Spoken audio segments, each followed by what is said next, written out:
Uh, we are so hot right now. That's two very different moods we just came in with. It really is. Oh, fuck. We're basically the two sides of people at a club who are having a good time. I was like, this is my kind of 4th of July. We've got like loud fireworks. Then there's, ooh, fuck patriotism. Oh, yeah. Like, I'm not going to lie. So I'm at my parents' house. For those that are enjoying the video, that is the background because tomorrow is my day that I'm moving to New York City. Like tomorrow I go. But it's just kind of funny because I'm sitting here and I'm like, I don't feel as inclined to do like sexual sounds when I know like my family is on the other side of that door right there. It sounds like a little weird. Your mom and dad are sitting there like, oh, yes, girl, work. Like, your mom's shimmying as you do it. Ooh. Ooh. The like least Mary Dixon thing you've ever heard in your life. I don't know. Her and I text all the time. She's a freak. You know, I wouldn't throw it past her. Hey, for the throw it. Wait. What? What? Who? I know that y'all are some freaks because what? For those that don't know, Beth and her family have a family band. It's true. That they all play in. Catch them on iTunes. Their band is called Gorillas. If you've ever heard of that. Just a small indie band. We're just a small indie band called Gorillas. Yes, that is exactly us. No, we haven't even played together this summer. It's been really sad. When I say this summer, I mean the past week, because that's when I've been here. And not sure when I'll be coming back up here, if at all, for the rest of the summer. So it's kind of sad. Yeah. But my brother and my sister are going to be literally like 4 blocks away from me. So I think our hope is that we'll do some things like us and then we can practice some things. And then when we come together, it'll be a little bit more cohesive anyway. So we kind of fun. Cool. Yeah. That sounds like super fun. Speaking of family, because we have a lot to talk about today. These 2 episodes, I cannot wait to go in on Lost because I've got feelings. This is not how I remember this episode being. I am like, honestly, I don't know what I watched last night when we watched it. Same. I was like, wait a minute. What? Because I remember, for rewind to last episode, and we'll talk about this more once we cover Lost. I remember when I was like, Damon Lindelof said that this is his least favorite episode that he's ever written. I was like, I don't remember it being that bad. And then we watched the episode and I was like, oh, I get it. I get it now. I get it why you said that. I don't think it was horrible, but I definitely have I have some challenging thoughts for the episode. Yeah. We'll put it that way. And then this episode of the Nanny, Schlepped Away, that we watched. Chef's kiss. It's a good one. Kiss. It's such a good episode. Had me laughing consistently throughout. Before we get into that, though, what were your 4th of July plans? Because for those that don't know, we're recording this on the 6th. So 4th of July is already passed. Did you have anything fun that you did? I just chilled out with my family. So for those that are watching the video, I'll turn my camera to see if we can get to the lake view here. But my family, yay! I had my cousin and her husband and their 2 little boys up, ages 4 and 2. And we had a good time with them. And then when the boys were napping, Grandma, my aunt, watched them. And we did a little bit of day drinking on what we had. Okay, so full disclosure. We have this huge flotation island thing that we bought specifically for the 4th of July. And then if we were going to have any other gatherings up in for the summer. And so we blew it up. My brother and my sister-in-law took a lot of time. They blew it up, all this other stuff. We were out on it for probably 3 hours in the sun, just drinking, having a good time, floating. It was a lot of fun, just chilling out. And then when we brought it in, it hit the dock and punctured. Oh no, that was a really expensive one too, wasn't it? It was expensive, but when all of us pooled our money, it was like $18 a person. And I Oh, was like, okay. you know what? The amount that we all drank on this and just had like, because like I literally probably had about 5 drinks on it. And I was like, if I was at a bar, it would have been way more than $18 worth of drinking. Yeah. And like good experience. And like, it's just like, this was worth $18 just for the day. So my dad went out and he bought like a little patch set. So we're hoping to patch it up with another flotation device if we need to and see if it works. And then if it does, we're just going to keep it out next to our raft for the rest of the summer for people to enjoy. That's cute. But it was fun. What did you do? I had to fight some people. I got in a physical altercation with several young children. They got on my nerves and I threw them over a hill. I taught them a lesson, but That's you know, nice. one of them survived. So once they get older, I'm going to have to like revisit that in 20 years. They're going to find me and they will hunt me down. They will other find news, you. Yeah, in other news though, I also went to a fun little party. Was this after, during, or before when you threw these This is children on the definitely hill? before. Okay. Because they soured the mood. There was a whole vendetta. It was crazy. It was in the woods. It was Understood. yes. Mhm. It was a bloodbath.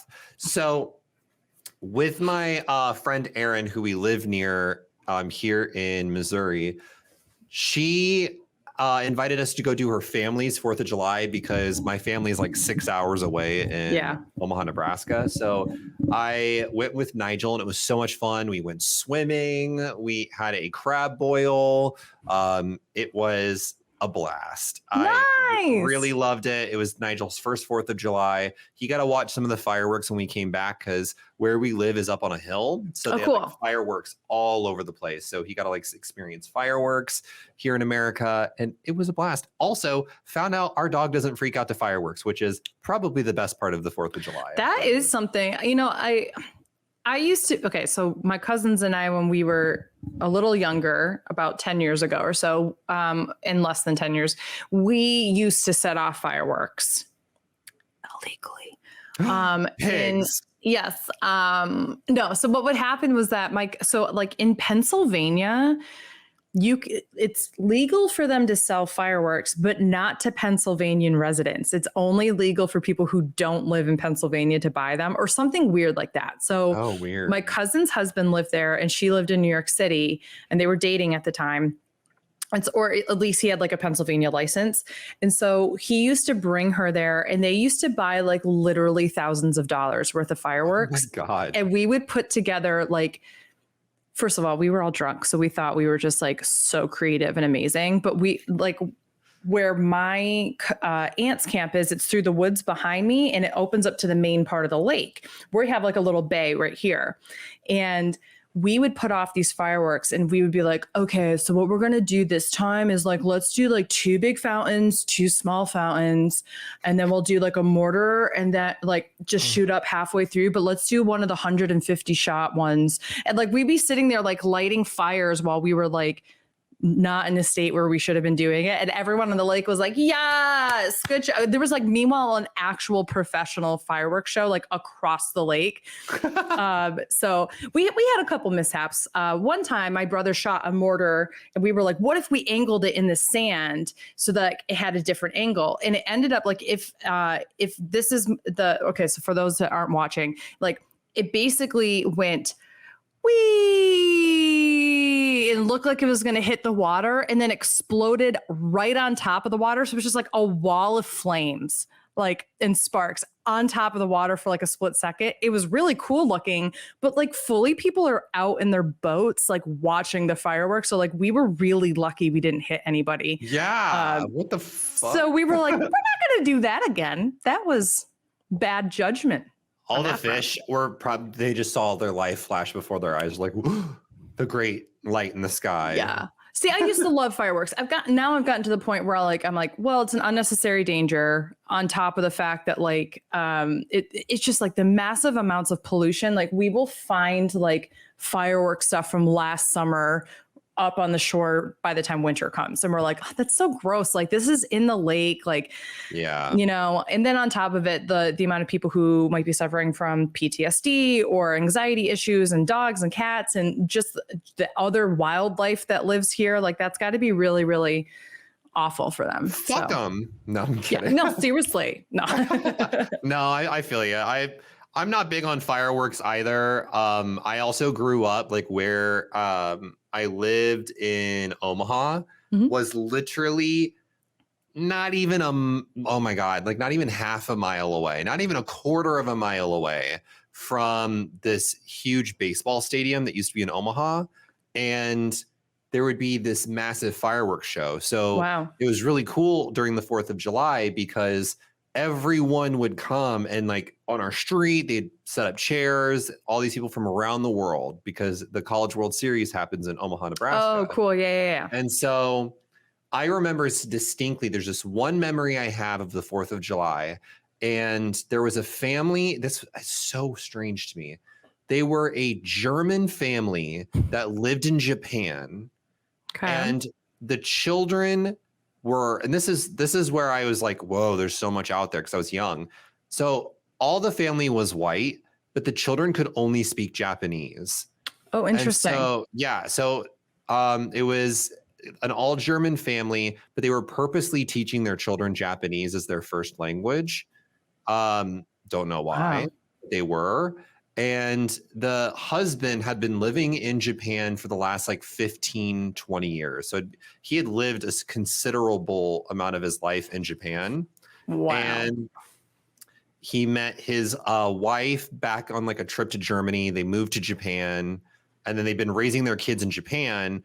And so the children were this like strange mix of cultures. And so I distinctly remember this time where they were at our house. They set up chairs and we were meeting this family, and I was had no way of interacting with these kids or communicating with these kids. And I think one of those motherfuckers stole one of my pillows. And so if I find that kid in Japan, I'm gonna toss you off a cliff. Just like I'm not gonna. Yeah, just like the other kids. I'm not gonna lie. That's not where I thought the story was going. No. That was just like a massive like. And then they stole a pillow of mine. What? No, they were super nice. They were really cool. But the kid did still steal one of my pillows. I'm pretty sure. Was it like an actual just like bed pillow, or was it like a couch pillow? Yeah, because we had like this couch that was out on our porch, and I don't know why. That's just always been in my head. When I think of 4th of July, I think of a German-Japanese family that steals pillows. Well, to be frank, white people stealing things from other cultures is exactly what the 4th of July is about at the end of the day. So welcome to America. Hey. Land of the free, home of the brave. Yeah. We're like, ugh. Okay. Yeah. But let's get into these episodes because I love this episode of The Nanny that we're going to talk about, Schlepped Away. It's one that I often forget that is in season 1 because it feels like it is a farther along episode within the series in terms of how well it's written. And so watching it last night and watching you react to everything, I was like, yeah, he gets it. He gets it. So I can't wait to talk about it with you. Yeah. So this is The Nanny, episode 16, Schlepped Away. She was there. That's how she became the nanny. Okay. So this episode was so strange because we're in like the middle of summer. It's super hot out. And to see. Oh, I thought you meant in the show. And I was like, Dylan. Oh, no. I meant, in real life. In IRL. Yeah. Yeah. But it's so. I enjoyed it quite a bit to see like a change of scenery for the show. I think these characters thrive when you take them out of that house and you put them in like other scenarios, because that's what we got this episode was. I also 100% agree, but I also think that these characters thrive when they have a character who is designed just to be comic relief be such a huge part, which is Sylvia. When you have a Sylvia episode where she is a big presence, like you can't deny how good all the synergy is. It's like, I want to give massive props to Renee Taylor, who plays Sylvia. Like, she, in my opinion, is one of the pieces of glue for this cast, that it doesn't matter what's going on around her. She can fade into the background and then come on and steal focus and then go back, and she sets people up well. Like, honestly, Renee Taylor is so good. And this episode proved it. I agree. I agree completely. Okay. Everything you said. She is not my MVP for the episode. Oh, no. She shouldn't be. But just in terms of how the episode is written, though. Oh, absolutely. And I love. I just want to like really compound the fact. I love when all these characters are put into a situation. Like, it's kind of like you could take this entire cast, run a randomizer for like a weird situation that they have to go in, and it'd be so entertaining just to see how they all react to the situation. So that's we got this episode where it was like, let's check off blizzard, vacation at Fran's parents' home, weird, silly B plot with like potentially Sylvia cheating on her husband. Like, so funny, completely out of the blue too. Like, it doesn't like really fit in with season 1, but honestly, it's one of the stronger episodes. Definitely would give this episode, in my opinion, a 10 out of 10. Yeah. Because they did such a great job of like handling everything, and I thought it was really funny. But I want to start off at the beginning. So, okay. It starts snowing, and they're all at breakfast talking about they want to take a vacation. And so Fran is kind of talking about maybe you should go somewhere that has summer, somewhere that's like not like this. And Maxwell seems to really love this idea. And he mentions how, well, Fran, you should come with because I can't go anywhere with the kids unless I have the nanny with me. And Niles is like, absolutely, yes, get out of the house. I don't want to see any of I y'all. want to have the house to myself. GTFO. I'm here for it. It's so good. So we get this like fun setup at the beginning. And this is where I was confused. And I think I missed a story beat, and you'll have to explain to me. Okay. So Cece wasn't meant to go on the trip with them. Right.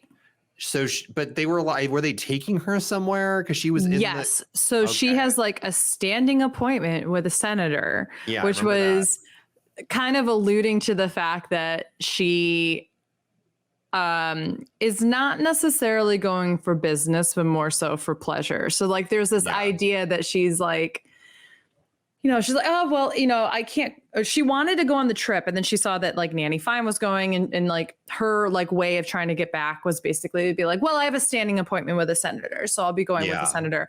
And so they were all going to go to the airport together because I think she was flying to like Boston or something like that. Oh, okay. I forgot that I didn't. That's the thing I think I missed, was that she had to fly somewhere. She had to fly too. So like she was just going to the airport with all of them.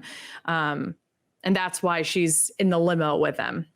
Yeah, and I love that scene where Fran barges into the office and she shows off her skimpy swimsuit, which is like, I'm like, girl, your vagina is going to be showing up in that. First of all, my favorite part about that is Maxwell goes, oh, that'll look really cute on Grace. And she's like, no, what Grace? This is for me. And I'm just sitting there like, first of all, if it was for Grace, that would be like, yeah. Wow. The fact that Maxwell said that'll look really cute on my 7-year-old daughter, when I'm looking at it like that, no 7-year-old daughter of mine would be wearing that. And that's not to be body shaming or anything like that. It's just like, she's 7. She's 7. I don't care if she wears a 2-piece, just not one that is a thong in the front and the back, if you know what I mean. Yeah, and kind of transparent, sort of, like literally. Yeah, it was like iridescent transparent, and I was just like, I was like, okay, work, Fran. Just be naked at that point. Like honestly, that can't be comfortable. No, absolutely not. Like it'd be riding up your ass like nobody's business. Okay, riding up your ass is like, that's just what a thong is. Riding up your vag. Oh, that is too. You don't want. No. Not a fun time. Not a fun time in church they at taught all. me. In church they taught me Jesus didn't make dental floss for your pussy mama. It said that. It's in It's in Leviticus. It's in I don't know. Matthew. Imagine he said that. It says right here. Mama, you imagine? dental floss wasn't made for your pussy. And on the third day, Jesus rose again to tell everybody. that your vagina wasn't made for dental, or dental floss wasn't made for your vagina. I apologize if that offends anyone, but I find Yes, of course, of course. So then we get to them driving to the airport and they get lost, which I thought it was fucking hilarious how much stock footage of limos driving through snow in New York was used in this. I'm like, did they just like, it was a blizzarding day in New York and they're like, hurry, we have to go drive the limo and get footage of this limo driving through snow. Well, yeah, I'm interested to see like how many times in different 90s sitcoms did we see something like this? Because I'm sure that like Frasier probably used something like that. I'm sure that there were moments of, I don't know, there's got to be other moments, you know? It was so strange because I was like, if it was like a normal car driving through snow, I could understand. It's a limo. Like, what stock footage are you finding of? They're like, I really need a limo that's driving through snow in New York. Got it. I got the footage for you on multiple angles on multiple streets. Like I just found that so funny, but they end up getting lost and Fran is like, okay, I know the way to the airport, but we have to go to my parents' house because I can direct us from my parents' house. So Niles drives them to the parents' house. They stop to like go use the restroom because Cece really needs to go. And they end up getting trapped there because of the blizzard. And this is where we get the setup for this episode, where it kind of all takes place inside of this one set. And I really love it because even though normally the show like gives us different sets, it all takes place literally within this set, this entire episode. It's like, is it here in the living room or are we going to move a few feet to the right to be in the kitchen? And I love that too. It's so funny because now that I've like spent the past few months like looking at apartments in New York City, I was sitting back and being like, actually, this is like a really nice setup for a lot of the apartments in New York. Like if I could get something that like the Fines had, I would feel so good. Well, you got to go to Flushing, Queens. There you go. There you go. I mean, honestly, I wasn't looking at Queens, so that's probably why. There's great places in Queens. That is not a knock on Queens. It's just not where I personally wanted to be because of my proximity to my family and such. That makes sense. So in this episode, there was a few things that stuck out right when they're first in the parents' house. Okay. First off, we get the reintroduction of Malamars. Malamar. They don't say it by name, but they definitely, you see Fran immediately go for the Malamars and she just starts eating. Love that for her. I also want to commend, and I'm not already going to say it, my MVP of this episode is Cece, because the character acting of Cece, even when the camera is not on her, she is fucking giving it her all when she's acting. And it's so good because there needs to be a character that really fucking hates it there. Everyone else seems okay with it. Maxwell, he kind of gets over it. He's like, all right, we'll make the best out of this. And the kids kind of make the best out of it as well because they're like, there's nowhere else to go and we're with family, which is kind of like the message of the episode is that they were going to go to vacation somewhere, that they wouldn't be anywhere near each other. Right. They all have separate like things to do when they were there. My favorite line of that is when Grace in the very beginning says, it's vacation, as if like your vacation is meant to be a vacation from your family. So I love that like the 7-year-old is going, it's a vacation. What do you mean we're with our family? Yeah. Ew. It's gross. So that's what I really wanted to commend because like Cece is giving it her all. Literally every scene with Cece was amazing. And like, oh my God, she was so good. Floor laughing. I'm jumping around here, but when she gets in the bed with Niles, you saw my reaction. I was like, it's so funny because you could see it coming a mile away and you're just waiting for it. And the best part about that is like, you just want to know what is Niles going to say and how is Cece going to react. And so Niles saying, if you're trying to reach the hot water bottle, that's not it. And her being like, like it's so good. I love those two. But now I wonder if Maxwell and Cece were to actually be in a bed together, would she just like grab his junk? Apparently. Damn, Cece. With like, it's like on a pull-out couch at Fran's parents' house with Niles supposedly on the floor. Like, right. I Yeah. mean, there's a lot of factors here that is like, girl, you are bold. Well, Like, yeah, there were, the how many horniness times are hit you in her. an office alone with him and you haven't done this? But let alone like literally half of the people are right there in that room with you. Maybe she's into it. Maybe she's just like, ooh. You know what? Public play. She's It's like, I listen. want Niles to watch. Yeah. Wait. That's not her side of that. Isn't voyeur. What's the like? I have no idea. I don't. Sorry, guys. I'm like the least kinkiest person. She just likes to watch people fuck, or no, I watch mean, watch Have her people fuck. watch her. Yeah. Yeah. I don't I don't know know. what that means. My But apologies. anyway, sorry, I'm like jumping around. No, So we I mean, it's a good It's fine. episode. to be fair, there's some good movies. you're just setting us up for when we're going to talk about Lost, which is the definition of jumping around that I've ever seen. So, Yeah, that's for sure. So then we're gonna get into this scene of Wheel of Fortune, and I really liked that you see them watch Wheel of Fortune the first time, and then you see them watch Wheel of Fortune at the end of the episode and see how much they fucking like have just adjusted to this life within this this household. But I also love just the little nugget there, the kind of recurring joke, which isn't supposed to be like a ha joke, but it does kind of give you like one more layer of like Fran's obsession with like people who are famous in TV and fame and such, is when she yells from the other room, "What's Vanna wearing?" And Sylvia describes it and she goes, "Oh, that's a rerun." So she already knows it's a rerun just based off of the fashion that Vanna White is wearing. And then at the end of the episode, she said, "It's a new one," because she could tell that this isn't an outfit that Vanna has worn yet. So like that just kind of gives you just like a little sense of like Fran has like her eye on That's awesome. fashion and such, just like that little nugget, and I love it so much. I never noticed that. That's really cool. Yeah. I like that little character choice for her. But this scene, hilarious. Everyone's on top of their game. I love that Sylvia's cooked tongue for them. Great choice. Have you ever had tongue? I have.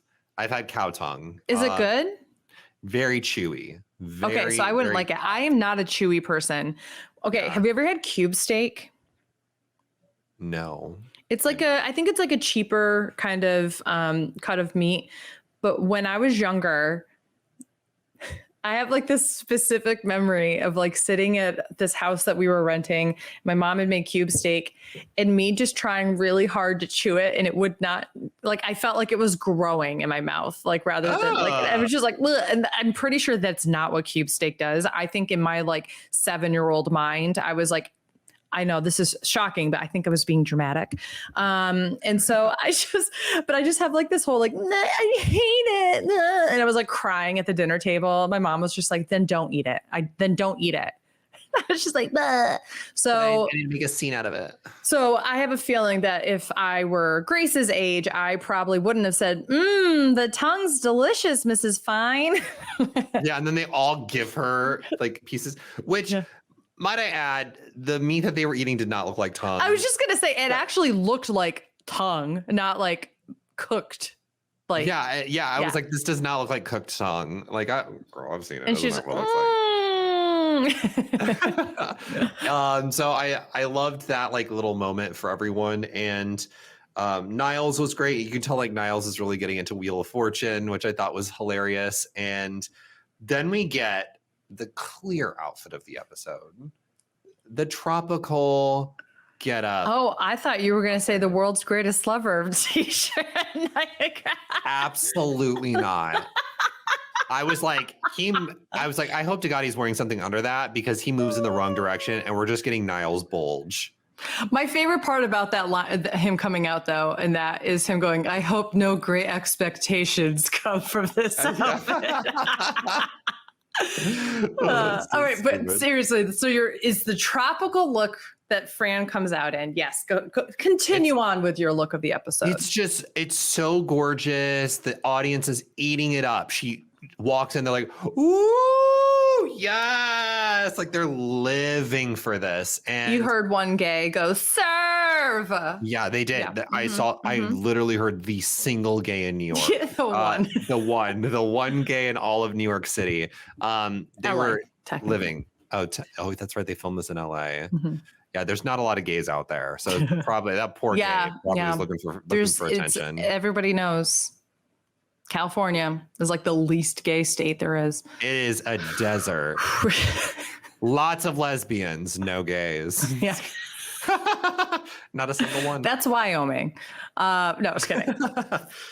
So this look is gorgeous, and I really love how when she like enters, she's eating the scene up. She's so confident, like Fran Drescher in this scene. She's just like, "Ooh, mama, this is my look."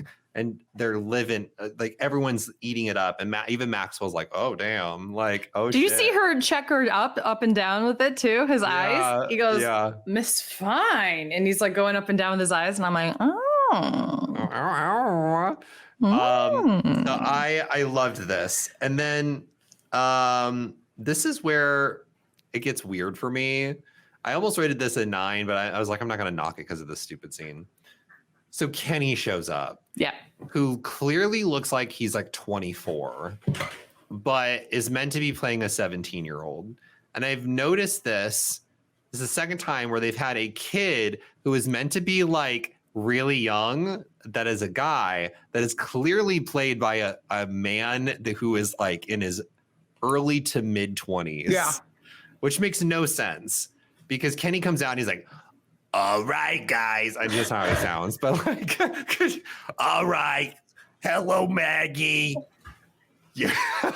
You want a That's so wrong. See, here's the thing. That is your voice that you do when you're trying to do like an old lunch lady woman kind of thing. And I think it's so funny that you've now adapted that to, young Jewish man from Queens. Like, what is that?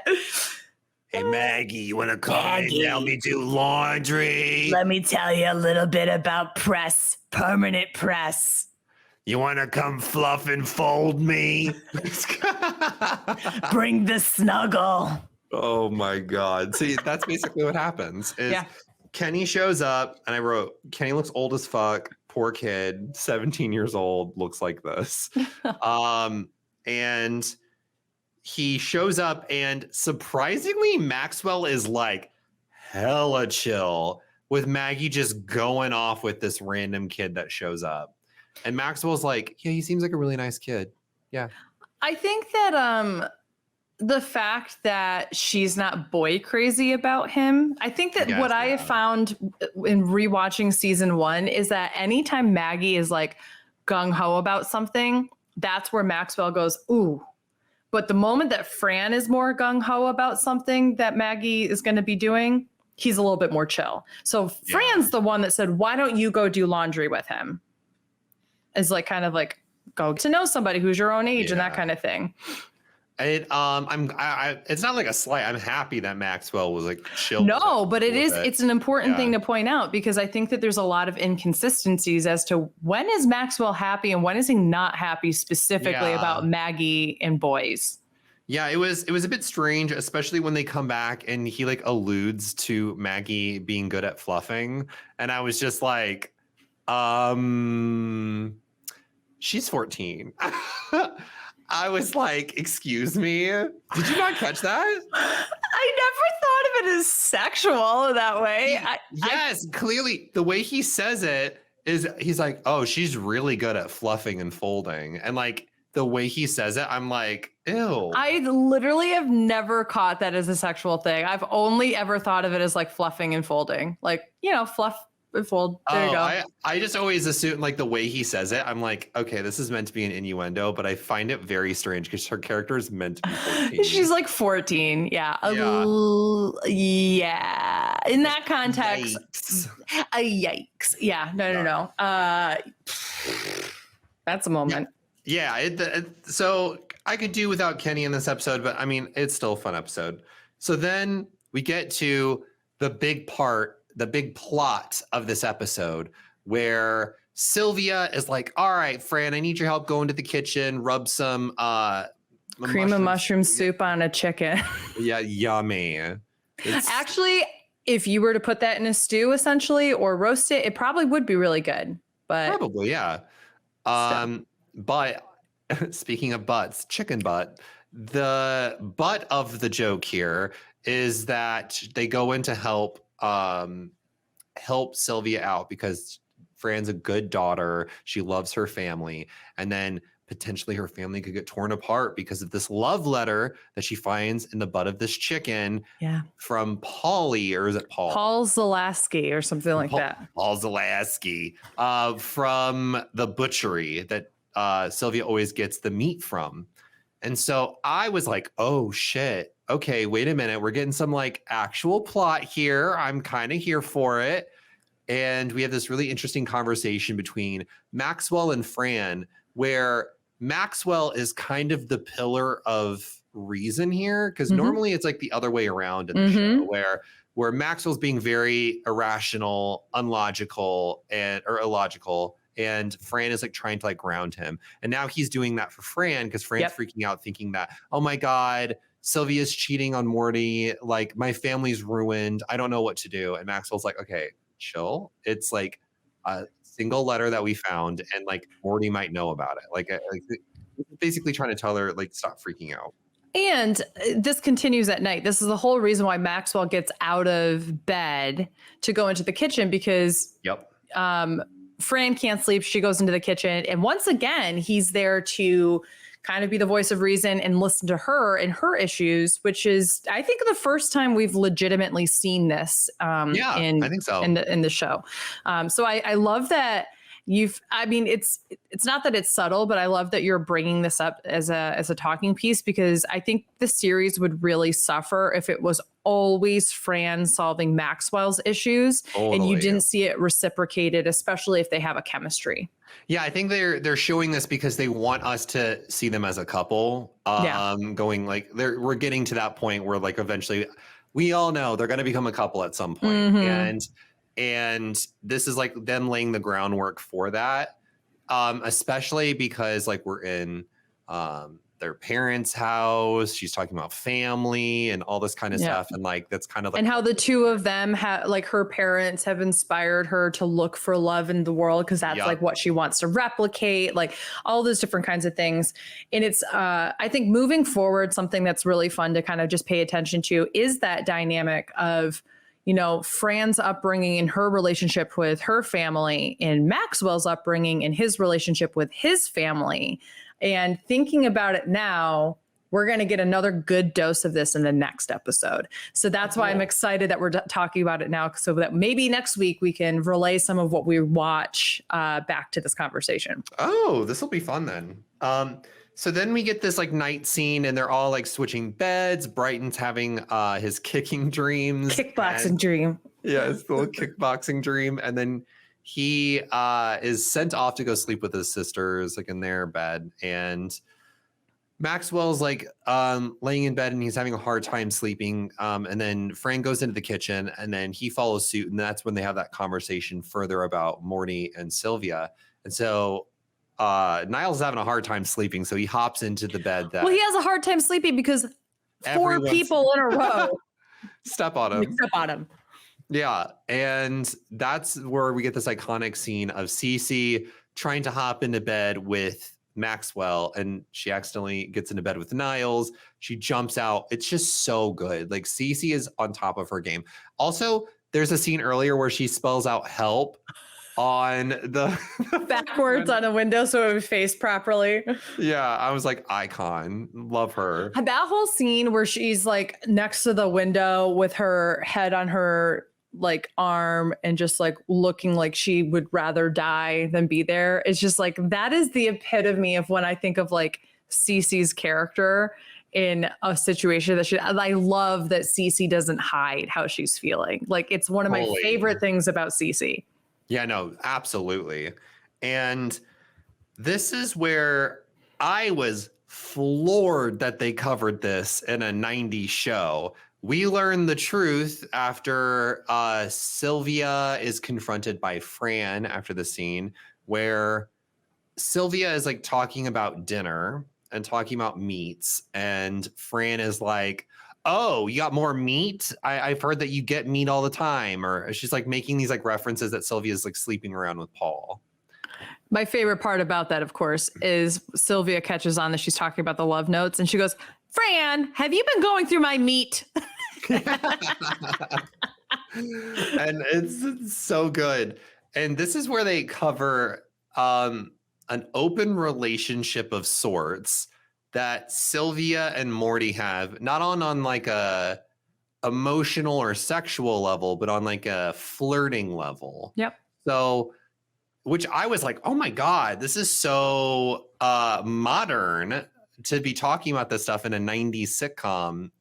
And we learn that Sylvia and Morty have the type of relationships, they've been together for so long, that Sylvia really likes when people flirt with her. It makes her feel young again. And Paul really loves flirting with her. And so she's like, he sends me these love notes and then he gives me a discount on the meat that we buy. And Morty knows that this happens and is completely okay with it. And so, and that's on communication. Totally. And so Fran's kind of like, ooh, okay, I guess I can be okay with this. And then we learn that it actually improves the sex life of Sylvia and Morty, because she probably feels more confident about herself because of the flirting that Paul does with her. And exactly. So I was like, work. And I love that we have this kind of genuine moment of a conversation of this, you know, her saying, you know, you're still turning heads and, you know, me, not so much, she says. And, you know, it's nice to have somebody who wants to flirt with you and those kind of things. And I think you're 100% right that, you know, she talks about how, and actually the sex is good with your father, which is like the last thing any child wants to hear. But I think that that's an important thing to remember, that like, you know, especially for women, where we have been socialized to think men get better with age and women have to have surgery at the age of 35 and start doing anti-wrinkle creams at 25 and like all these different kinds of things that, I mean, some of that has changed obviously, but when I grew up in the 90s and in the early 2000s, it was drilled into my head that I will reach a peak of physical, like how I will look in my 20s. And then it is downhill from there, especially if I ever have kids, especially if I, you know, XYZ. So I think it's an important little thing there to show like, women still want to be desirable and want to be cute and want to be attractive for people, even if it's not necessarily for their partner. Because while that is fulfilling, it's not the most fulfilling feeling in the world. If you're feeling like, oh, I'm so confident that I'm turning heads, that obviously puts a spring in your step. So that I love that we have that conversation between Fran and Sylvia. Yeah, I really love it. And on a similar note, I've spoken about this before, not on this podcast, but on other mediums, about how this also happens a lot in the gay community. So I remember growing up, there's always this like meme of sorts, how once you hit 30, you hit gay death. And that's when you're no longer desirable. It's if you don't get partnered up and married by 30, your percentage of, because like there's a little bit of research, which it's kind of bullshit. Where like if you're a gay man and you're not married by or like in a relationship by 30, it's much harder to get into a relationship, and that's just not true. It's just not true. Yeah. There's also like this notion of like you have to become a daddy, like of sorts. That's like your only desirable point once you hit a certain age, because you will only be found attractive by people who are looking for older men specifically. And it's like a cycle, and it happens within different mediums or like different communities. And I really liked that this show tackled it in a way to where it was hilarious, it was silly, the message was driven home, and it was very progressive in a time that was not progressive at all. And I will say too that I think that that's one of the strengths again of having Sylvia as a character, because she oftentimes is bringing that message while doing it with a laugh and a smile, because out of all the characters, I think she is the most genuine herself kind of character. She's the kind of person that says like, Yeah, I care what other people think, but I don't care. And here's this. Whereas, like, you can tell Fran really cares what other people think. You can tell that For sure. Maxwell really cares what people think. Niles, Cece, all the main characters, the kids obviously care about what other people think. Sylvia does. It's completely human to care about what other people think of you. But Sylvia has a genuine sense of self that the other characters don't have. So whenever there's a lesson to be learned that she's involved with it's always comes from a genuine place of fun and hilarity, and also like, oh, this kind of hits home with me for an audience member. That's what I love the most about Sylvia as a character. Totally. Yes. Like, absolutely. Then I only have like one more note. Yeah. The episode kind of ends with them watching Wheel of Fortune for the last time, and then the snow goes away. They can go away. on the plane. They all grab their stuff and run out of there. Yeah. Maxwell's really hot in the Hawaiian shirt. I thought so. Okay. I'm trying to remember. Was Brighton wearing a matching one to him? I can't remember. I was just looking at Maxwell and I was like, you look very good in casual attire. So I've also found that so full disclosure, for fun, I've been watching the series through again, like while I'm doing other things. And I have found whenever he is wearing, like, first of all, whenever his hair is shorter, like it's not as long in the back. If it's shorter, I love that. Yeah, it looks way better. It looks way better. It's almost too far, like late 80s, early 90s to have it so far down in the back. But whenever he's kind of like slightly casual, it's really attractive to me. Like when he breaks out of the suit and tie, I'm like, ooh. You work, Daddy. No, I agree. I agree completely.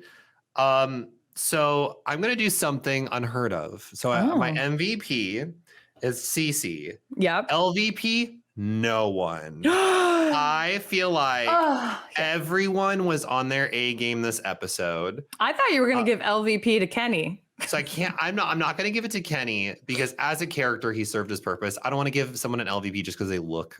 Gotcha. weird. No, that's fair enough. Yeah. Fair enough. I think it's fair to give nobody an LVP this time. Yeah, I thought everyone was on top of their game, and I just can't find an LVP this episode. But I mean, that is a first here on Hot Mess Moments. You've heard it here first. Yeah, it took no us LVP. 15 episodes in, but MVP clearly Cece. Oh, she's so good this episode. It's so good. Okay. Wait, before if there is ever a compilation of best moments of Cece from Fran, if there's not scenes specifically from this episode, I would be mad. Okay. Oh, okay. I'll just leave it at that. So the next episode is called Stop the Wedding. I Want to Get Off. Do you have any thoughts about what it could be about? Stop the Wedding. I Want to Get Off. I am going to assume that this episode is about someone within Fran's family getting married, and they go to the wedding, and maybe it's kind of a similar vibe to this one, where it's like Maxwell and the family are exposed to like what life in Queens is like, and when they go to like a wedding in the city, and it's not like this fancy done up wedding that they're used to. It's like Fran's side of the family kind of wedding, and they see like a bunch of her family members and stuff like that. Great. Yeah. I will say that it is a mostly Maxwell centered episode. I'm here for it. Sign me the fuck up. Yes. And also really iconic guest star playing a big role in the next one. So I'm very excited. I can't wait. So next up, we've got Lost, episode 15, Homecoming. Previously on Lost. Well, Homecoming. Full disclosure, again, I didn't write notes. And this is an episode I really wish I had, because I did feel like it was chaotic, which I do think was the point of the episode, was to have this feeling of chaos. Yes. So the way that they shot it, how they went back and forth with certain moments and such, did kind of invoke that in me. But it also made me kind of like, I feel like the writing, specifically the writing of certain characters, really suffered because of it too. We have different thoughts. So Specifically Claire. And I would say, I don't think that Charlie's writing suffered. I think that I've like we kind of talked about this last night. I'm doubling down on, I don't like Charlie as a character. Like, it's not that I hate him. He's not Shannon level for me. Yeah. But he's certainly not somebody that I'm sitting here like, oh man, Charlie. Like, I feel bad for him because I'm a human, but I'm not actively rooting for him. He's very freaking like creepy. And I said this last night and I'll say it again here. I think that if we had him in nowadays with social media the way it is, I think he would be an incel. Like online. Yeah, for sure. Like, yeah. Charlie exudes that. I don't like it's that look he has in his eyes when he's trying to smile at her. And I'm like, oh, it's like possessive. I hate it.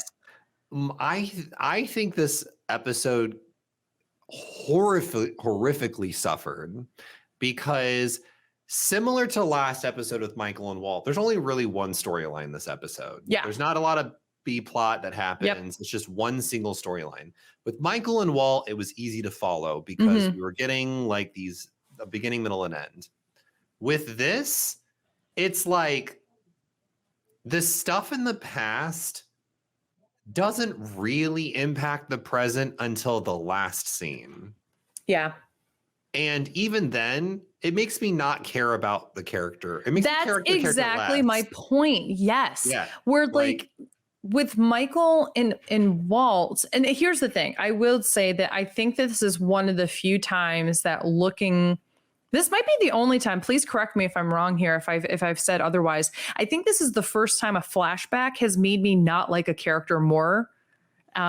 Normally it provides a little bit more gray space where like I've like when it's about them, like I will say that Shannon's obviously made me hate her more, but let's be honest, I didn't like her to begin with. So it's not like I liked Shannon, then I learned something different. Yeah. That's true. So what I'm saying here is like normally the flashback provides some context for you to feel a different way about that character.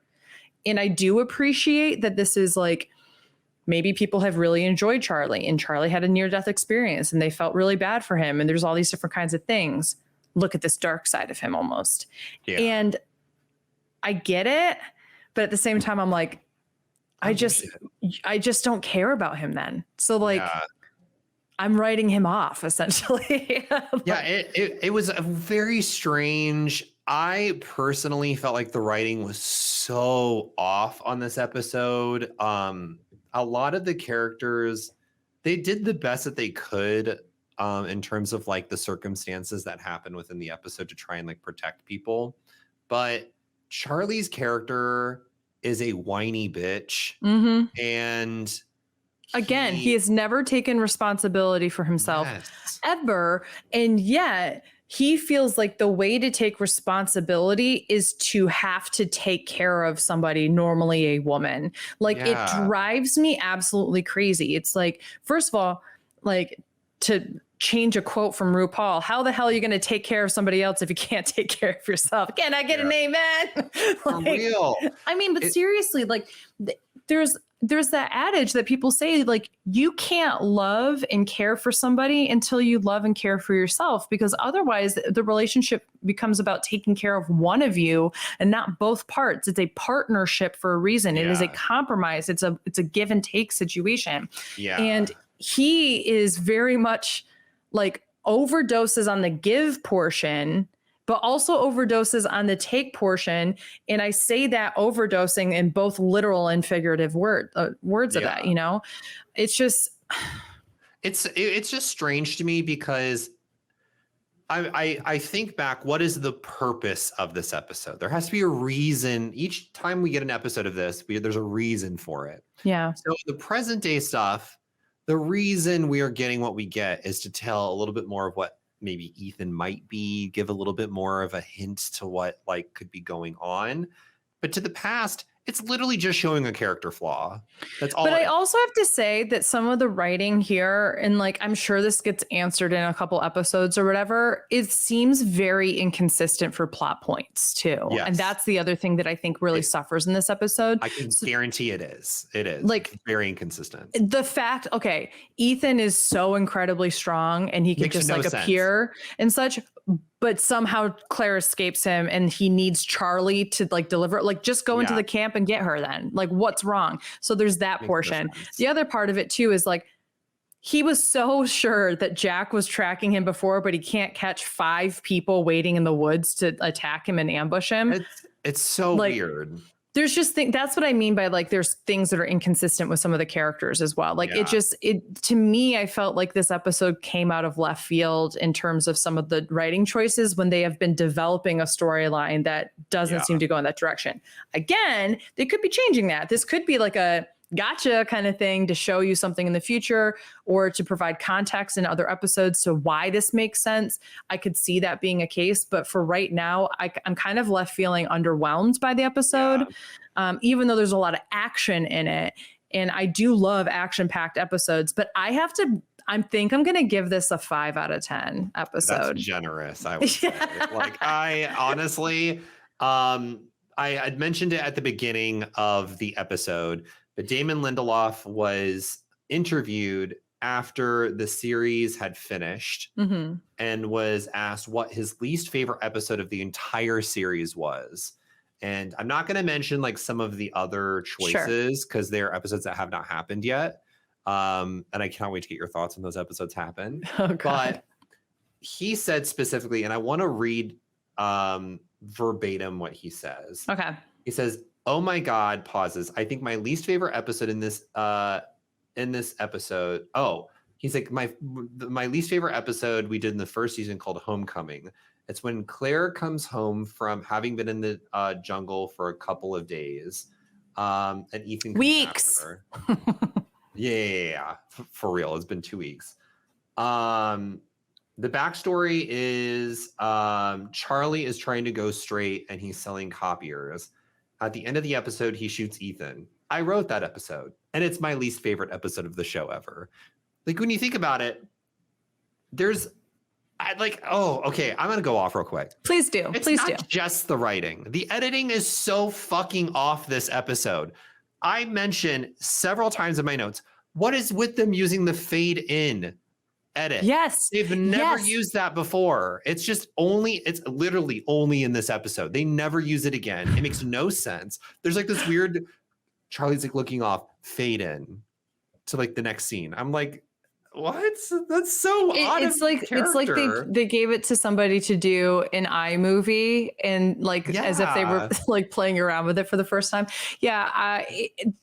Again, I just felt like all the way around cinematography wise, even like when they were fighting, when Jack's fighting him in the like that is some of the worst cinematography I've seen on the show. Bad. It was really bad. It was like, here's a punch, weird camera jolt this way, receive the punch. Like it was just so weird. And like the also choreography of everyone not in the fight, like locking them or like in the background, like looking really stupid. I'm like, what the fuck? At one point, Sawyer just started doing like arm waves and he was like shaking his titties. Yeah, I remember that. It was crazy. Beautiful. But that's the other thing too. Like, okay, we'll get into that. We'll get into that portion. And there was another thing that I also wanted to call out. The music in this episode was awful. It was really weird. Some of the choices. That copier scene that was meant to be like funny. The music choice there was very strange. Oh, and if that was meant to be funny, it was weird. I did not laugh. I had like fourth hand embarrassment issues. Like I don't know if you caught my face, but I was literally like, stop. Bad. Yeah, like, agreed. Also, I'm going to just call out the people in the room at that point. Like, if I'm somebody paying attention to somebody giving a presentation and they are profusely sweating and not able to do something, I'm not going to say like they're not good at their job. I'm going to sit back and say, are you okay? Do you need something? Yeah. Like of course there was all men in the room. So I'm just gonna put that out there. Of course the man would never think about. No, just kidding. I'm just kidding out there. Jeez. Before people jump down my throat. No. But it is something that like, I just sit back and like, anytime there's scenes like that in movies or films or something where they're like, this person made like a complete ass of that of themselves in a professional setting. I'm like, yeah, but like, while that is the case, like people are like have hearts. So like if you're like, oh, I didn't get a job because I got sick in the middle of an interview or something, for example, it's like, well, were you showing symptoms and such? Did you tell them ahead of time you didn't feel well? Like just like there's things like that would be great to point out, and people are going to understand. And if they don't, then you don't want to work there anyway. Regardless. Totally. Okay. So let's get into a little bit of like the plot here. As per usual, I think I'm going to start with what the flashback was and then talk about what we saw in present day. Yeah. So the flashback that we see here is Charlie centric again. And we see a lot of him, he's at this point, his brother has quit the band and has had his daughter and is presumably clean in Australia. So I'm assuming that this was relatively soon before Charlie heads out to Australia to try to convince his brother to come back for the band and all that kind of stuff. So Charlie is still very much addicted. And I can't remember which is it. It's heroin. Heroin. I'm sitting here and I kept wanting to say meth and I'm like, it's not meth. No, it's heroin, which I honestly think like I've never done heroin. I never want to do heroin. I think it sounds like the scariest. You do want to do heroin. You have that face about you. She's like, I want to do heroin. No, I honestly think out of all the drugs, it sounds like the scariest one to do because for sure. From what I understand, it's never as good as it was the first time. And you spend the rest of your journey on heroin trying to capture what you felt like the first time. Yeah. And that's why it's so incredibly addicting. But regardless, so he's on he's on heroin in the very beginning. He's with some friend, I guess. I don't think it's a bandmate. We don't know who this person is. Character that likely will never show up again. Yeah, that's the other thing. Like no explanation as to who this character is. There's really no explanation as to exactly what the point is of what they're trying to do. Like it's really not presented in a great way. But basically what we capture is that they've run out of money and therefore they're running out of drugs. And what they're looking for is since the band isn't happening, Charlie needs to try to get money in a different way. So this friend of his, who's, a junkie friend, we'll say as well, has scoped out this rich girl whose father is like well-respected and that kind of thing in the UK. And basically the point was, go to her place, steal something, we'll sell it, and then we can get drugs. Like that's the plan, but it's actually never spoken out loud specifically what the plan is. Well, it is, but it's like it's spoken about the third or fourth flashback scene. Yeah, exactly. It's like really weird. I'm like, that's a weird placement for that. And then he wants to talk to this girl named Lucy, whose father has a lot of money, and so they do this very complex con where he's like flirting with her to get into her place so he can steal something worth value from their house. I'm like, there are so much easier ways to make money than doing all of this. And it's just so strange. Like take photos for stock photo things online and then you get like $100. Or you are an ex-band member of a very popular band. Just do something that generates publicity or work with a paparazzi to sell photos of yourself online. Like there are so many ways to make much more money than I guess yours makes more sense for the character, but I don't know. I just thought the idea of like sell some photos online to stock image companies is it's so stupid. But so yeah, basically the whole con is like but what we end up seeing is that he starts actually dating her it's not just like go back to her place and hook up with her. It's like now they've been on a few dates, presumably by the time I think comes over. It's only been a week. So they Okay. haven't been dating for a long time. It's like, Okay. But still, it wasn't that nice situation. So like it's inferred that they have slept together when he goes over to her place. And so he's checking out something that used to belong to Winston Churchill. And she basically like asks him if he wants to like meet her father and have dinner with him. He's like, sure. So then he comes back and he has dinner with the two of them and basically admits to the father, like, I don't think the band's happening anymore. And you know, this is where you can tell like this is more about wanting to be in a relationship with her than it is about the con. Yep. And so then the father helps to offer him a job as like a copy salesman. So he has to sell copiers and doesn't have money for drugs. So he doesn't have heroin at all. And he's got to wait 3 days.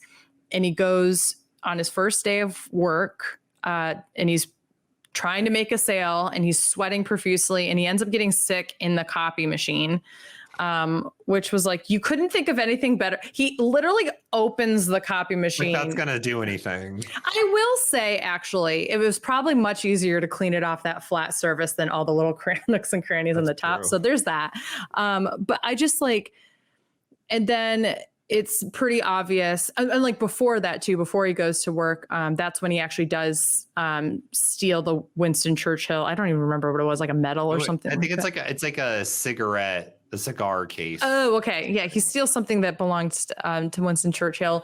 And Lucy has given him like this really nice suit and a really nice briefcase and get him like all set and such. And then she insists on driving him. And I think the whole point was like, he wasn't going to steal from her because he actually wanted to try to make this work, but then he steals.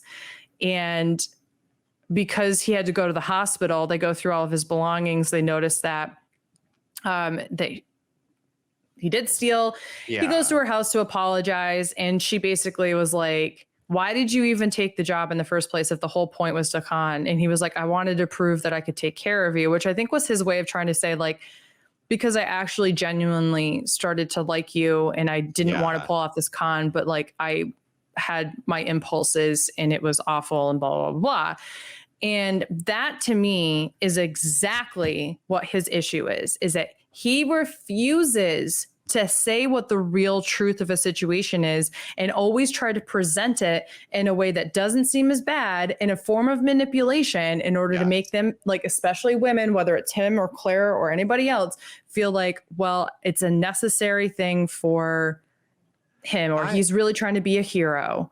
I wouldn't say, I'm thinking back to what we saw in the first Charlie centric episode. I don't know if it's specifically women because he showcased the same behavior with his little brother where he felt the need to protect his little brother and wanted to, like, if we're going to do this drive shaft thing, the minute I say that it's not safe anymore, we're getting out of this. Like, we're doing what is best for us. I think Charlie has this character flaw where he feels the need to protect those around him, even at his own detriment. And so obviously, like, him getting addicted to heroin messes with everything about his, like, who he is as a person, because he didn't know how to protect his little brother back when he was in this band. And so he said, if I can't protect you, I need to join you in this lifestyle so I can, like, further protect you. And I think that that's true. But I also would say that, as we discussed last time, though, he does have an issue with accountability. For sure. And I think it's important to marry your point with mine, which is that whether it was through religion where he was saying, oh God, I messed up all these ways, like, basically take these sins away from me, whether like that's kind of like how he approached things before he got really into drugs and such. And then it was the drugs will take these feelings away from me, or, you know, the band will take these feelings away from me. And, you know, if I take care of somebody else, it'll take these feelings away from me. And it's no, You need to face your own demons and such Yep. head on, take ownership that this is an issue for you, and show that you can take care of yourself by being true to yourself and telling yourself, like, this is a problem and we need to move forward. It doesn't make things easier, it makes it much harder, but there's something much more respectable about that. Instead, what we get is an inability for him to fully look inwards, and he ends up blaming everything on the world around him instead of himself. And we see this manifest itself in present day as well, especially with his relationship with Claire. Well, it was my fault that she got kidnapped. No, it's not. Like, what you're doing is creating yourself again to be the victim in a situation where you were also a victim.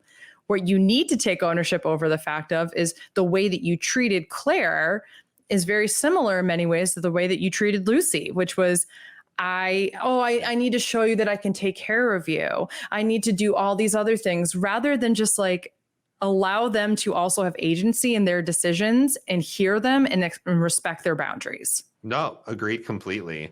And that's why, like, I thought it was interesting in this present day, because we're getting aspects of the storyline where Claire doesn't remember what Charlie has done in the past. So we have this like weird dichotomy of Claire being obtuse to like what Charlie's done in the past and how he's lied to her and manipulated her in the past in order to like protect her, and to showcase that Charlie's still doing that. He has not learned anything from his past actions. He is still manipulating her. He is still thinking that she can't take the truth.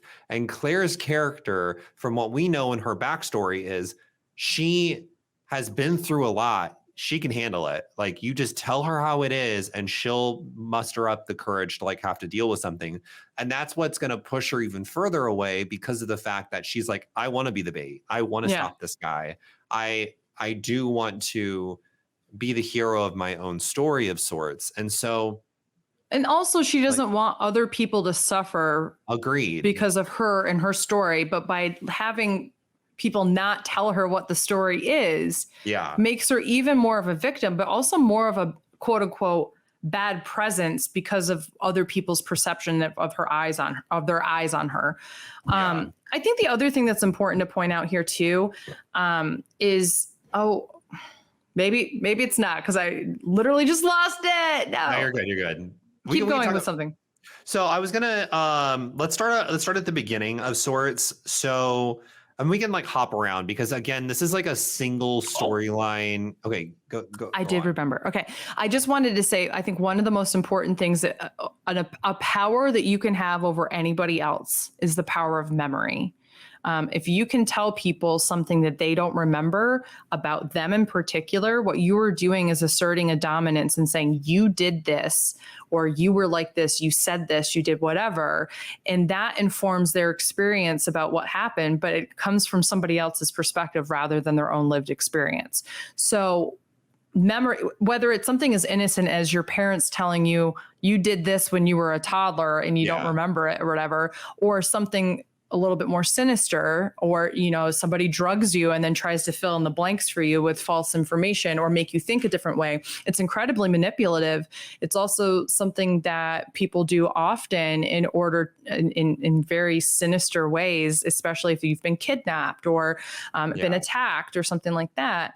If you've experienced a trauma to the point where you've lost portions of memory, or you've suppressed them enough that other people now inform what your experience is, that is not always something that's very healthy for people. And in this situation, I think it's important to say that, like, Charlie is not thinking about the implications of quote unquote protecting Claire by not filling in the blanks properly for her, but is instead he's hurting her more by not filling in those blanks for her and saying, this is what my perspective on this was. Instead, it's just like, I'm going to fill in some of the blanks for you. And then I know that you've written good things about me in your diary. So hopefully you're going to make a good judgment here. And that's really manipulative. No, that I agree with. I was gonna just touch on the fact that, like, I do think it is commendable to his character to have just given her diary to like read through her own thoughts that she had. I do think that it is scummy of him not to tell her, but I also think it's not cool for anyone to not tell her. 100%. It's not just on Charlie. Yeah. But what I'm saying here is that he knows what she has written about him, so he can leave out details in order to manipulate the situation and say, I'm going to use your own thoughts in a way that benefits me. And that's what I think is scummy about him. I would say we did not see visualization of him purposely like altering the truth about their relationship. So I don't want to project that he was like feeding her maybe what's the term for it? He was feeding her half truths in order to make himself look better. All we saw was him like, here's your diary, read through it. She's like, oh, did we used to be friends? And he's like, yes. And then that's all we really see of him say about the relationship. We also do see her ask for more information about things. That's true. And then he doesn't fill in the blanks for her, whether it's him saying, no, you don't have to worry about anything when she does, or saying like, yes, we used to be friends. And maybe not in that moment, but at another point saying like, okay, we used to be friends. This was some of our history that happened. You know, I think that we've gotten to a place where we had felt really comfortable and liked each other. But that said, I did upset you in these ways. That's true. Being forward with that is much better in such a traumatic time and experience that, and I can also understand like, if it weren't so pressing for her to like, because of like, you know, Ethan wanting to come back and like kidnap her again, like if, then I say absolutely take your time building that relationship up. I don't think that has to be said the first day or so, but it's very clear that like through his wanting to be protective of her, the half truths do impact her ability to take agency and ownership over her current present day experience. Yeah. Agreed completely. Again, don't think it's malicious. I just think it's a character defect that he is yet to really take ownership over. So one of the small B plots that I do want to cover that kind of tie into this is, so after, and I'm gonna be dotting around throughout this episode. To be honest, you're just mimicking the edit. So basically, so there's this slight B plot of the guns where Jack has to make this decision on whether or not to unlock the guns to protect everyone. And he is firmly of the mindset these should stay locked. No one should know that these exist because it's not safe for everyone. Once guns are entered into the equation, you can't take them away. So like, it's like opening up Pandora's box, literally, because it's a box full of guns. And he feels very strongly about, quote, not arming untrained people with guns, which I think is fair. But I also sit here going, you do have some trained people, though. Yeah, I was like, there's people that fully were in the army. So like Saeed, I would also honestly at this point, I don't even care if he wasn't properly trained. He knows well enough. Put lock on that. You know what I mean? Like they were, I would keep them out of Sawyer's hands. Like the fact they were like, we got to get another man. We need to actually, let's get to this point right now. What world did we need another man when we know Kate is perfectly capable of having a gun? Agreed. But also I do want to put a vouch in Jack's corner. I think Jack was protecting Kate because no one knows Kate's backstory besides Jack. And if he were to be like, well, Kate knows how to use a gun, they'd be like, why does Kate know how to use a gun? Like, we don't know anything. Then about lie. her. Say something like she told me that she used to shoot handguns with her dad. I guess. Like, come on. It's not that hard. Why would you give a gun to the guy who took 17 bullets to shoot a bear and then couldn't shoot someone at point blank range? And why are you giving it to Sawyer? And then after they give him the gun, they fully sit back and they go, oh, well, yeah, you talk a big game for somebody who couldn't even shoot someone properly. I'm like, you're the one who just gave him a gun again, Jack, when you know Kate was right there. Like, I think he didn't give Kate the gun out of fear for what she could do with the gun. I think that's what it was. I don't think it was protective. I don't think it was protective. I think it came from a place of, think of it, because we as the viewer have more information about the characters than the actual characters do of each other. So from what people know about Kate is that she's just very mysterious. The only real semblance of backstory they may have got is that she knows how to track. And then all she said was like camping or something like that. Like I went camping and my dad taught me how to like track. Well, and that's why I don't think it's too far fetched to say my dad taught me how to hunt. True. I know how to use a gun. True. No, I you know what, you're right. And I honestly think that's why it's more out of fear, because he has not wanted to have these guns go into her possession either. It's why he has the key. It's why he's hid the case, all those different kinds of things. I mean, you could be right. You could be right. I also want to talk about so that's like basically how that story kind of starts, where he doesn't want to use these guns, and then Ethan makes his threat to Charlie, which this is where we get this weird scene where Ethan comes up out of nowhere and like physically chokes Charlie. Okay, actually leading up to that though. Yeah, go for it. Important thing that I do want to do as a side note. Yeah. Charlie is walking through the woods with Jen. Yeah, and Charlie's doing this whole monologue about how it must be nice that you can't speak and understand English. The entire time, I think Jen can understand English. Okay. I think Jen is doing the same thing Sun is. They just haven't told each other. This is the first and only time I've ever felt like maybe he does really understand what's happening.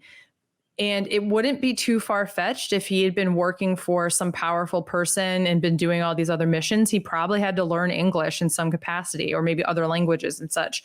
And I just think it's really interesting that he's doing this full, like, it must be really nice that you don't understand this. And there are just little subtle glances of understanding that I feel like Jen was giving in this. So I'm not going to be shocked if it turns into a situation, specifically because we also have that moment between Jen and Sun where he asks her, I think this is him trying to figure out if she knows how to speak English or not, because he says, do you think that she's okay, or what's happening? And you can tell Sun is saying, like, the way that Sun is saying things is trying to make it sound like she doesn't really know, but she has faith. And she goes, I think the baby will be fine.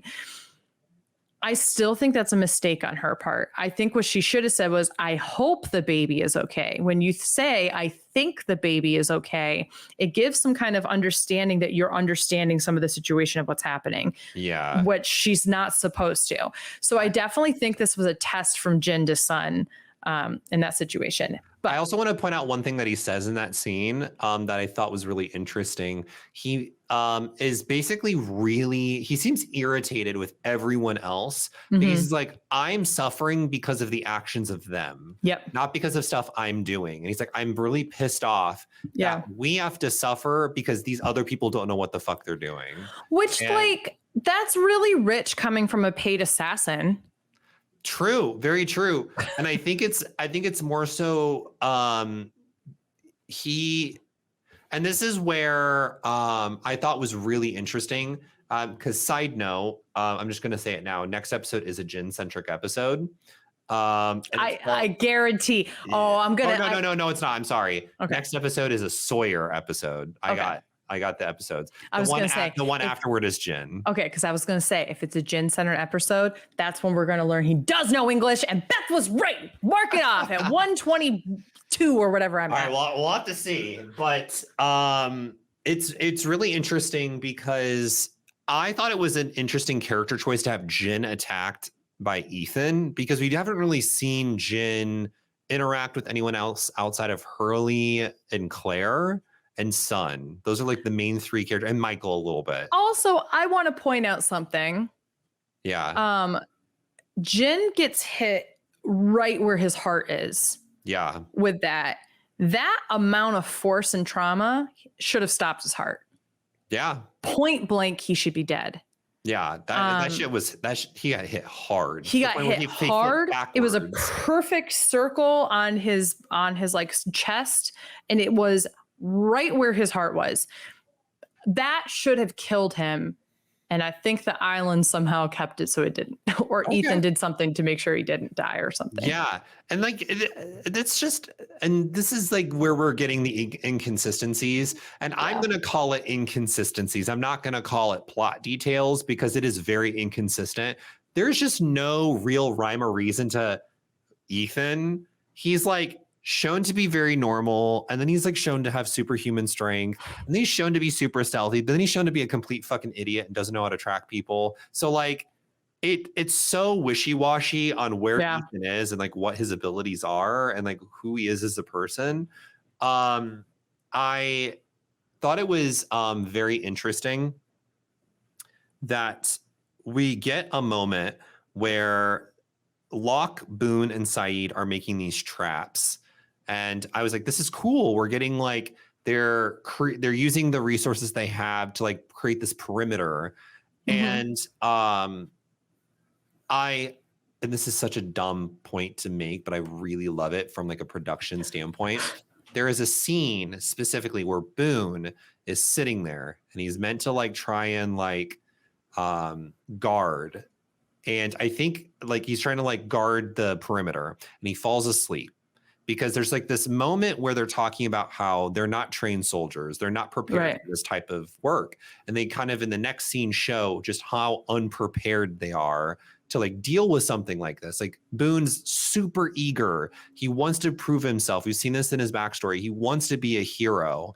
And yet he doesn't have the talent or the motivation to actually do it. He falls asleep on watch. And I love that from a production standpoint where like, even though this isn't a Boone centric, we're getting a little bit more about like people, how they're not prepared for like an Ethan attack. But also we're getting a really cool production note where Boone has been growing his hair out. And if you notice from like, good. I don't think it looks good. I think it looks good. I really like it though, because it shows consistency of time. So like from the first episode to now, Boone has grown insane. His hair has grown considerably. And I think that's just a really cool production note to like show a semblance of time from beginning to end. I also want to point out something that just seems like, how the hell do they even have this on this island? How the hell do they have like perfect torches? Yeah, I don't understand that shit either. All of a sudden, we just see Jack like lighting these torches that are like have gasoline at the end. Yeah, and just it's like so I'm like, stupid. It's so first of all, dumb. we have not seen that yet in that capacity. We've seen them have torches that they have made from a stick, not proper torch. Like now all of a sudden they have proper torches. Yeah, and like a full lit path. And I'm like, okay. Like, okay, work. Come on, engineers. Yeah, really. Come on, Michael. And then we get the this sad moment where Scott dies. So who is one Steve? of the or Steve. Yeah, we're not sure. Scott or Steve. So we see our first kind of background character that kind of got a slight camera shot in one episode has died off. Was that the one? I don't know who he was. Was he the one that thought he had all those health issues? No. So Scott and Steve were there, I believe, when Hurley was making the census. And he's like, oh, you're Scott. No, you're Steve. And they keep making this joke about Scott and Steve. They were also on the golf course. Like you see Scott like as one of the extras in the thing. What I want to point out is, so Scott dies because Ethan comes from the ocean to kill him.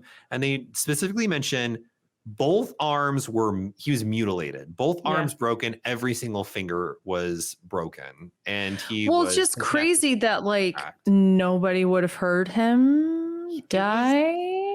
Yeah, it was really weird. And the body didn't look too mutilated. So I was like, okay, work, I guess. His arms are broken and all of his fingers. Thoughts on that? Thoughts on... So I thought that they were going to theorize that he came from the water, but actually find out he just walked past Boone because Boone fell asleep. Well, I will... Okay, so I'll tell you a fun thing that wasn't in the episode. That is a fun fact. Okay. So, and this is from Lostpedia. Hey girl, what's up? So you may have noticed there is a scene where Ethan is limping ever so slightly. Just he's got a very slight limp. This is due to a scene that got cut from the episode where Ethan tries to break the perimeter and fights Locke. And Locke ends up stabbing Ethan in the leg. And Ethan knocks out Locke and then retreats back into the jungle. And so they purposely, I don't know, cut that for some reason, but they kept his limp in a later part of the episode when he's like fighting Jack and stuff like that. He's got like this weird slight limp that makes no sense. So again, this leads to the inconsistencies of his character, because like I feel like personally they should have kept that in, because it would have shown that Ethan is not this like crazed super predator, apex predator kind of guy. Like he's a dumbass sometimes and makes like a beeline to try to break this perimeter and makes dumb decisions. I also want to say that the characters themselves are really stupid here too, because why would you have everybody in a perimeter, right? But not have everybody tight together on the inside to be able to say, we're being attacked. Like part of this should be, oh my gosh, I feel movement next to me, look up and see that the person next to you is getting murdered. You know what I mean? Like then you can have some sense of what's happening. The fact that they must have been somewhat spread out throughout the beach is so stupid for them to plan. If we're going to have a perimeter, then like go for, I don't know. I just felt like generally speaking, like why put all of this thought and effort into that and then just like not care about how people were positioned? Agreed. It was just really dumb, and it's honestly kind of weird. I think another interesting character choice in this episode is when Jack and Locke are talking before Jack unlocks the guns, and he's like, hey, can we track Ethan? And Locke refuses to track Ethan, which is interesting. He's like, no, there's no reason for us to track him. It's just not going to work. And I thought it was really interesting to see Locke stand up to Jack in that way, where Jack normally is calling the shots here and there, and Locke will usually bend over backwards and kind of do it. He'll maybe do it in his own way, kind of like how he'll go look for Claire, but he'll also go do his own thing. Yeah. But this time he's like straight up just like, no, I'm not doing this. Sorry. And then that's what convinces Jack to have to unlock these guns. And I think that's exactly why, is because Jack knows that normally Locke will compromise or do something like that. But no, I agree. Other than that, that's pretty much it for this episode. I mean, that's pretty much it. I think the only other thing I want to bring up is that I kind of feel like I feel really bad once again for just the women characters in the show, because like Kate basically gets nothing. Claire is just seen to be, I'm like, I just went through a traumatic experience and nobody will tell me anything and blah, blah, blah. And I'll take ownership by going out into the jungle myself. Or like, I'm just like, that's great. And I'm really happy for that moment. But just generally speaking, it's like all the women are so dependent on the men. And it's just like, frustrating. Yeah, it is. It's very frustrating. And just gonna have to wait and see what happens. Do you have any like crazy theories? Did your theories ever change, or is it pretty much the same after this episode? No, it's pretty much the same. Although I definitely feel like maybe Ethan, and if Ethan is an other or anything like that, then maybe they're not as strong or whatever the case might be. We also forgot to talk about, Ethan's dead. Charlie fully comes out of nowhere and like shoots literally all 6 bullets into Ethan.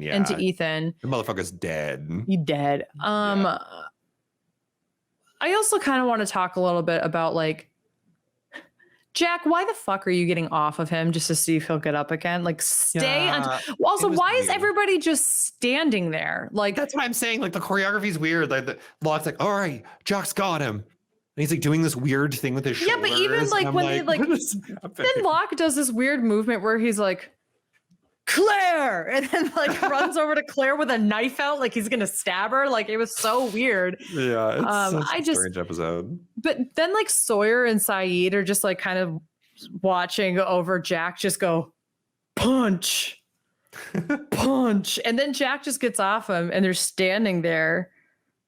I don't know. It was just, I felt like the whole thing was just such like, it's weird, stupidly choreographed. Agreed. But yeah, so Ethan's dead, which I think tells me that Ethan was a sick person. So I feel like the others are the only thing I would think of the theories that might change is that I thought maybe the others might be people who are dead, but I think there may be people who communicate with spirits of the island or something like that. And I think that they're as alive as the castaways are. Cool. Well, next episode is called Outlaws. It is a Sawyer-centric episode. All right. I can't remember a single thing from this episode, so we'll have to see. Okay. Yeah, I truly can't. So it could be good, it could be bad. I do remember there's like funny moments with Sawyer, but that's about it. Okay. That's all I remember. I'm looking forward to it. So I would say that my LVP is 100% Charlie. For sure. And wah, wah. I'm going to say my MVP is Locke, because I think Locke was really the brainchild between for everything in the episode he set up the plan. Essentially, he convinced Jack to do the things he needed to do. But honestly, it's really hard to pinpoint a real MVP of this episode. I'm just going to go with Locke.